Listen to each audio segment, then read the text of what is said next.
আপনি যদি কোনো সরকারি প্রকল্পের জন্য আবেদন করে থাকেন বা ভবিষ্যতে আবেদন করতে চান, তাহলে আপনার আধার কার্ডের সঙ্গে মোবাইল নম্বর লিঙ্ক থাকা অত্যন্ত গুরুত্বপূর্ণ।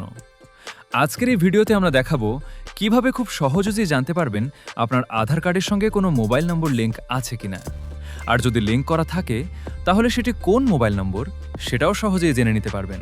তাই ভিডিওটি শুরু থেকে শেষ পর্যন্ত অবশ্যই দেখুন, যাতে কোনো গুরুত্বপূর্ণ তথ্য মিস না হয়। আপনি আপনার মোবাইল ফোনের স্ক্রিনে আসার পর আপনি যে কোনো একটি ব্রাউজারে ওপেন করবেন।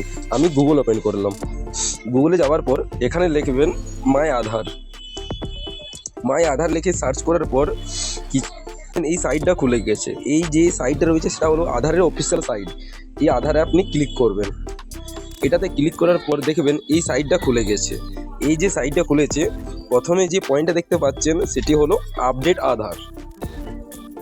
তারপরে রয়েছে গেট আধারের যেখানে রয়েছে চেক আধার স্ট্যাটাস, সেই জায়গাটায় ঠিক আপনাকে ক্লিক করতে হবে। এই জায়গাটায় আপনাকে ক্লিক করতে হবে। এখানে ক্লিক করার পর দেখবেন এই সাইটটা খুলে গেছে। এই সাইটটা খোলার পর আপনি কিছুটা নিচ দিকে আসবেন। আসার পর আপনি এখানে দেখতে পাবেন চেক আধার ভ্যালিডিটি। ঠিক এই অপশনটিতে আপনাকে ক্লিক করতে হবে। ক্লিক করার পর দেখবেন এই সাইটটা খুলে গেছে।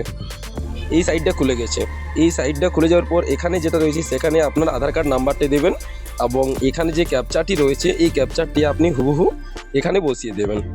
এখানে ক্যাপচারটা বসানোর পর এখানে যে অপশনটি রয়েছে সেই অপশনটিতে আপনাকে ক্লিক করতে হবে। তারপর আপনার আধার কার্ডে যে মোবাইল নাম্বারটা লিঙ্ক রয়েছে সেটা এখানেই শো করবে। ঠিক এই জায়গাটায় শো করবে। আমাদের আজকের ভিডিওটি যদি ভালো লেগে থাকে, তাহলে ভিডিওটি লাইক করুন, আর চ্যানেলে নতুন হয়ে থাকলে অবশ্যই সাবস্ক্রাইব করে দিন। ধন্যবাদ।